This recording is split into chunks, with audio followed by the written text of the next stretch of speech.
So now we see the consequences of the water having a least, not least, but a very low specific heat capacity. Sorry, high capacity specific heat capacity means because water has got a high specific heat capacity, it can be used in many places, and also the naturally it is going to help us a lot. So let's see this thing. So first one is the some consequences of high specific heat capacity of water, that is 4,200 joule per kg per Kelvin, are given as below. The climate near the seashore is moderate. Now we can easily understand this thing that you will always find that those places which are very close to the sea coast like Mumbai, okay, तो जिन लोग जो भी कोई भी city या even if you are in a particular place where there is a lake nearby, you will find that it will not be too hot, neither it will be too cold. Why is it so? Because when it is too hot, the water will absorb a lot amount of heat from the atmosphere to change its temperature, okay, because the temperature is going to be same always, so that's why it is going to absorb a lot of amount of heat energy, and that's why the temperature in this land area will be automatically much cooler. Similarly, if it is too cold, at that time water is going to give up its energy. Because it is giving up its energy, that is why it is going to become cold. It is going to give up its energy, and when it gives away energy, it in turn makes the surrounding warmer. So that's why water will act as a moderator. It will not make the hot. It will make the hot warmer, cooler, and similarly, it will make the cooler much hotter, or we can say warmer. So that is how it is going to help you. So the specific capacity, high capacity specific capacity water is helpful to make the atmospheric climate moderate. The specific capacity of water is very high. It is about 5 times as high as that of sand. Hence, the heat energy required for the same rise in temperature by a certain mass of water will be nearly 5 times than that required by the same mass of sand. Similarly, a certain mass of water will impart nearly 5 times more heat energy than that given by the same mass of sand for the fall in temperature. So we can see that if the sand gets heated up, it will, and as compared to water, it will require 1/5 of the heat energy required than water. Similarly, when the water is going to get cooled, at that time, water is going to give 5 times more amount of heat energy than what could be radiated out by the sand. So, as such, sand gets heated or cooled more rapidly as compared to water under the similar conditions. Thus, near the seashore, there becomes a large difference in temperature between the land and the sea, due to which convection current, air current are set up, and the cold air blows from the land towards the sea during the night time, that is the land breeze, and during the daytime cold air blows from the sea towards the land, that is sea breeze. These breezes make the climate near the seashore moderate. So you can see that they have explained in a different manner. What they had said is that the sea breeze and land breeze, you studied it very well in the geography part also, that we know that in the daytime, what is going to happen in the daytime, both the sun rays are going to fall on the land as well as on the sea, but land gets heated up fast. Because the land is going to get heated up fast, whereas the water takes longer time to get heated up. So what will happen? The air around the land is going to become hot, and that's why it travels upwards, causing a low pressure over here. So the breeze from the cold sea will come towards the land, giving it a sea breeze. So during the daytime is the sea breeze, okay? Whereas in the night time, what happens? The water which has already become hot in the daytime is now going to start cooling up, but at that time the land which was hot is got cooled very fast. So because it is cooled now, so the hot air from the land, from the sea, is going upwards, and that's why the land is going to give a wind towards a breeze towards the sea. So that's why we see that land breeze are from the land to the sea during the night time, whereas sea breeze are in the daytime from the sea to the land. Hot water bottles are used for fermentation. Now you will always find that when you get injured sometime, so पैर twist हो गया या कहीं के muscle pain हुआ, cramp हुआ, तो normally what happen, they give a hot water bag, then hot water bag में वो गर्म पानी डालते हैं, then you put that particular thing and वो सेक करते हैं. So that particular fermentation what you do is by hot water. Why is the hot water use over there? Because water being having a high specific capacity will remain hot for a longer period of time. See, if I would not use water and something else, it will get heated faster. At the same time, it will cool also very fast. So when I am taking water, it will get heated slowly, but at the same time, it will remain hot for a longer period of time. So that's it. The reason is that water does not cool quickly due to its high specific heat capacity. So a hot water bottle provides more heat energy for fermentation for over a longer period. Third one is water is used as an effective coolant. So you'll find that in car engines and all, you put coolant, that is in fact अभी coolant use कर, पहले तो सिर्फ water use करते थे, तो the radiator में used to put water. Why you should put water? Because water is going to act as a cooling media for the engine. So the engine का cooling के लिए they are using water. So by allowing water to flow in the pipes around the heated parts of the machine, heat energy from such part is removed. Water in pipes can extract more heat from the surrounding without much rise in its temperature because of its high specific capacity. This is why radiators in the cars and generators are filled with water. So engine चल रहा है तो बाजू में fins में there will be water will be flowing around. So this is the movement of the engine and the water will be flowing around over here in pipes. So what will the water do? Water is going to absorb the heat from this engine, and that's why the engine will remain cool, and water which has got a high specific capacity will absorb the heat from the engine. So that is why water is used for cooling purpose or coolant purpose. Fourth point, in cold countries, water is used to heat reservoirs of wine juice bottles to avoid their freezing. See, in cold countries, it is seen that the temperature goes below 0 degrees Celsius, and so if you have placed the juice bottles and or wine bottles outside, it will freeze, and when they freeze, they will expand and they will crack the bottle.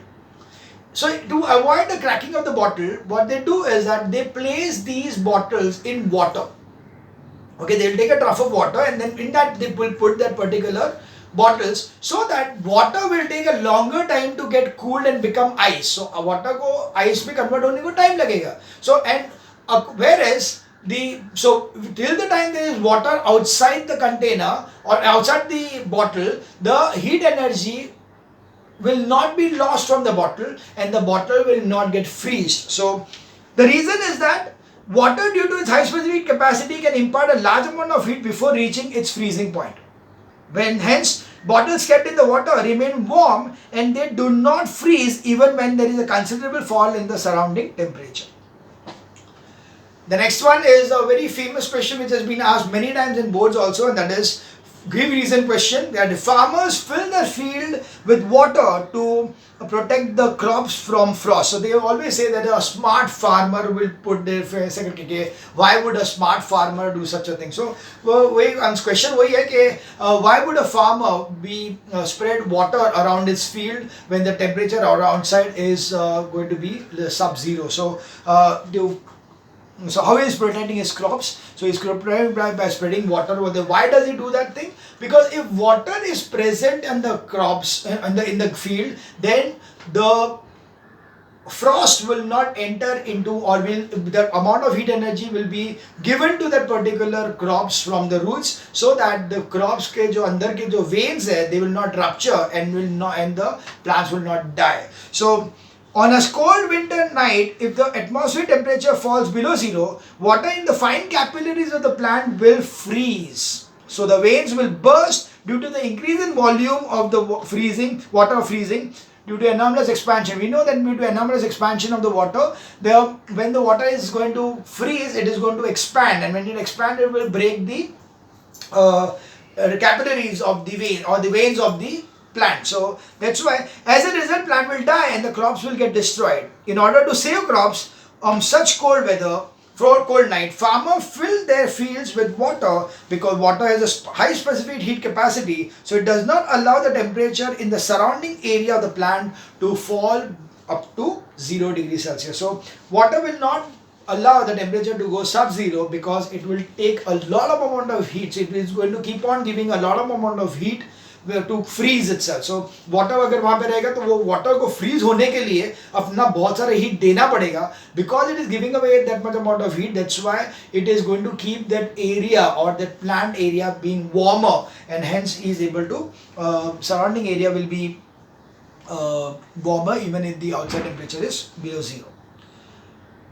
All plants and animals have a high content of water in their body. So we also know that we are our 80% water, so 78% water is there in our body. Why do we have that thing? The same reason. All plants and animals have nearly 80 to 90% of water in their bodies. This water, because of its high specific capacity, maintains nearly same temperature of the body in all seasons. So it is this amount of water which is present in the body which is maintaining the amount of heat energy present in our body. Now, at the same time, there are also certain kind of a thing which will be helping for substances which has got a low specific heat capacity. Normally, you will like that certain things where you don't want them to take a long time to get heated up. You want that it should be heated up very fast. So, you want some material which should be having a low heat capacity, or so sometimes you want certain to be very high heat capacity, or you want low capacity. Like for example, if you are taking a frying pan. Now in a cooking pan or frying pan, you want that the pan should get heated up very fast, but the handle should not get heated up. Handle ऐसा होना चाहिए कि अपने पकड़ सके, गरम गरम हो तो भी उसको पकड़ सके, right? So that's why what is required is that the pan should be made up of material which should have a low heat capacity so that it gets heated up very fast. But the handle should be made up of high heat capacity so that it will not get heated up faster. So the base of the cooking pan is made thick. So first thing is that base of the cooking pan is made thick. By making the base of the cooking pan thick, its heat capacity becomes large, due to which it gets heated slowly and it imparts sufficient heat energy at a slow rate to the food for its proper cooking, and after cooking, it keeps the food warmer for a longer time. So first thing is that if your cooking vessel is made up of having a thicker material, then automatically what will happen, its heat capacity becomes large. Okay, so heat capacity is large, but so it may take time for it, but at the same time it is required in certain cooking that you want that in the pan that it should give you even heat for even amount of heat or distribution of the heat for a longer period of time, and it should not get heated up so far wo jal jaye, right? So that's why you want to impart the heat in a sufficient amount of heat and in a slow rate. That's why the pan are made thicker. At the same time, it also helps कि अभी हम लोग ने जब भी gas बंद भी कर दिया तो भी pan के अंदर का food जो है it will remain hot for a longer period of time. The base of the electric press is made heavy and thick. Of course, the electric press में भी वही condition है, it is made heavy and thick. क्यों? क्योंकि वो अगर heavy और thick रहेगा तो उसका heat capacity बढ़ेगा, so it is easy to press the clothes. By doing so, the heat capacity of the base of the electric press becomes large and it remains hot for a long duration even after the current is switched off. The vessels used for measurement of the heat, that is calorimeter, is made thin sheet of copper. The reason is that the specific heat capacity of copper is low. By making the vessel thin, its mass and hence its heat capacity becomes low. So that it takes a negligible amount of heat from the content to attain its temperature. So this was about the heat capacity ka low or high hona depending upon the requirement. So that was about the explanation of the first part of the chapter, which is about the heat capacity and specific capacity. Now we'll be going through the different numericals which are here. There are 13 numericals in this particular chapter. So we'll first go through the numericals one by one. Yeah, so before we start with the numericals, the only thing what we are requiring over here is the formula, that is Q is equals to mc delta T, and the second one is that heat lost is equals to heat gain. Of course, heat lost is by the hot body, is the heat gained by the cold body. Okay, that is nothing but the principle of calorimetry. So these are the two things what we are going to remember or require in this particular exercise. So let's see with the first question. By imparting heat to a body, its temperature rises by 15 degrees Celsius. What is the corresponding rise in temperature in Kelvin? Of course, it is just 15 Kelvin because degree Celsius is the same as, so 15 degrees Celsius change is equals to 15 Kelvin change. So because 1 degree Celsius rise is equals to 1 Kelvin rise. Okay. Next one.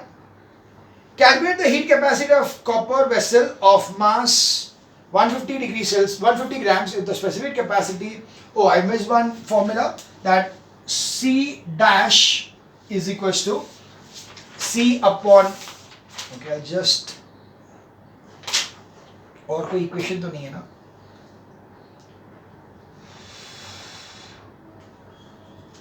और कुछ नहीं है, तो you just have this one, that C dash, that is the heat capacity, is differentiation between heat capacity हो जाएगा. One sec. First is Q upon delta T, but also we'll be having that C is equals to C dash into M. Yeah, that should be the only one else. और कुछ है क्या? No. Okay, that is it. So C dash is equals to M into C. Okay, these are the formulas. So in the second question, what we have is calculate the heat capacity of copper vessel of mass 150 grams if the specific capacity is 410. So it is given that mass is equals to 150 grams and the specific heat capacity is 410 joule per kg per Kelvin. So here it is in grams, but this is in kg. So I'll have to take this in. So we'll take the formula over here. C dash is equals to M into C. So that will be 150 upon 1000 because gram को kg में convert करने के लिए हमने 1000 से multiply किया into 410. So 1 2 1 2 cancels. This is 5 2s are 5 3s are, and then this will be as, okay, this is 3 and this is 123 upon 2, that is 61.5 joule per Kelvin. Okay, that will be the heat capacity. Now, how much heat energy will be required to increase the temperature of the vessel from 25 degrees Celsius to 35 degrees Celsius? So we have over here that T2 is equals to 35 degrees Celsius, T1 is equals to 25 degrees Celsius. So delta T is equals to T2 minus T1 is 35 minus 25 is equals to 10 degrees Celsius. So we know that Q is equals to MC delta T. So that is 150 into 1000 into 410 into 10. So 1, 2, 3, 1, 2, 3. That will be 15 into that will be 615 joule. So that will be 615 joule will be the amount of heat energy required for heating that particular vessel from 25 degrees Celsius to 35 degrees Celsius. We move on to sum number 3.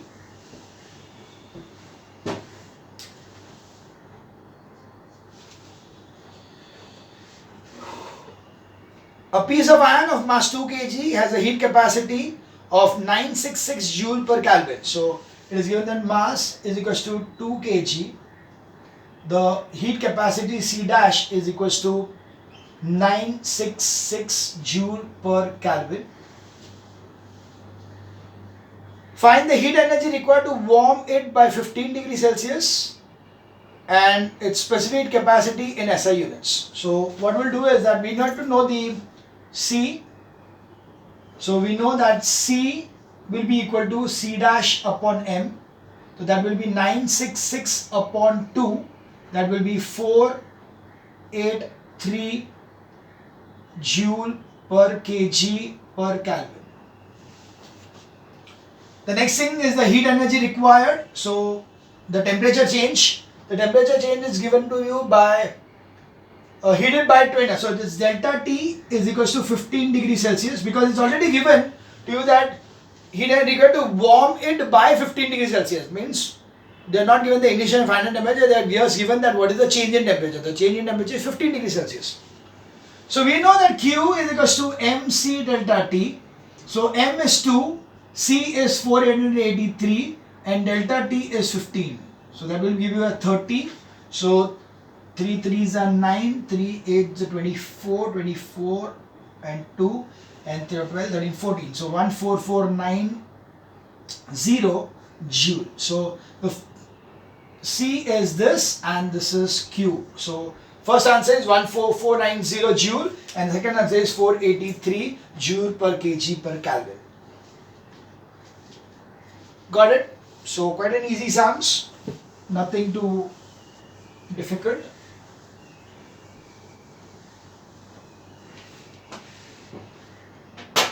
We now move on to sum number 4.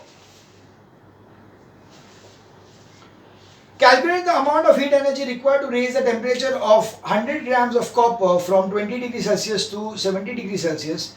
Specific capacity of copper is 390 joule per kg per Kelvin. So you got over here that the temperature of 100 grams of copper. So it is over here that M is equals to 100 grams. The T2 is equals to 70 degrees Celsius, T1 is equals to 20 degrees Celsius. So delta T is equals to, or I'll not put it that way, put it in the formula itself. And the specific capacity C is equals to 390. Now the units, very important, joule per kg per Kelvin. So that is the thing, kg hai, ye gram mein hai. So that's why Q is equals to mc delta T. M is 100 upon 1000 into this is 390 into change in temperature. Delta T is T2 minus T1. So it will be, this gets cancelled. So it's 39 into 70 minus 20 is 39 into 50. So 45 and 15, 90, 1950 joule. So the amount of heat energy required will be 1950 joule. Clear? We now move on to sum number 5.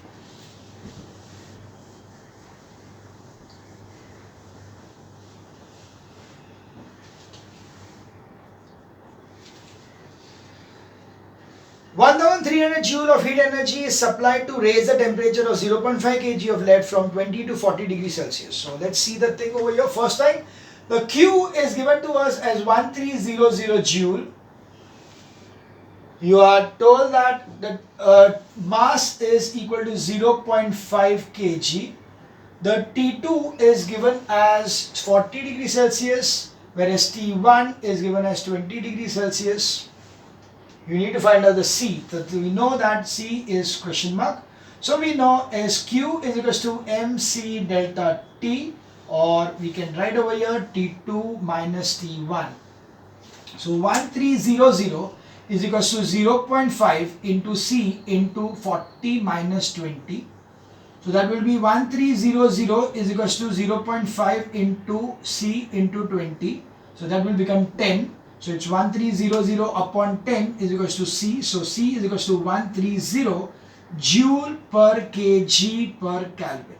So that will be the, because it's in kg and this is in joule and degree Celsius hai, so we'll take it as degree Celsius.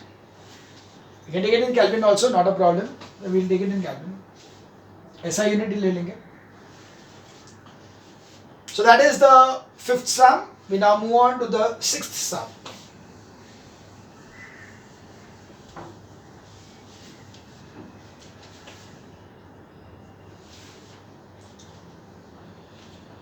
Find the time taken by 500 watt heater to raise the temperature of 50 kg of material to specific heat capacity 960 joule per kilogram per Kelvin from 18 degrees Celsius to 38 degrees Celsius, assuming that all heat supplied by the heater is given into the material. So here it is a combination of the current electricity power part and the calorimeter. So this is a fusion sum of calorimetry and current.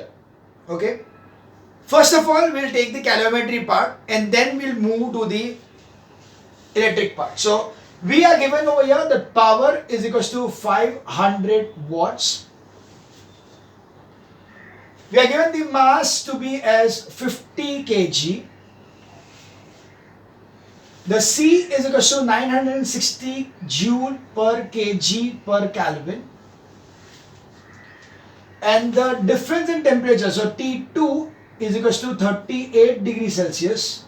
T1 is equals to 31 degrees Celsius. 18 degrees Celsius. So we first of all find out Q. Q is equals to MC T2 minus T1 or T is to delta T. That is equals to 50 into 960 into 38 minus 18. So that will be given you as 96 into 5 is 930, 45, 48. So it will be 4800 into 20. So that will be equal to 96000 joule.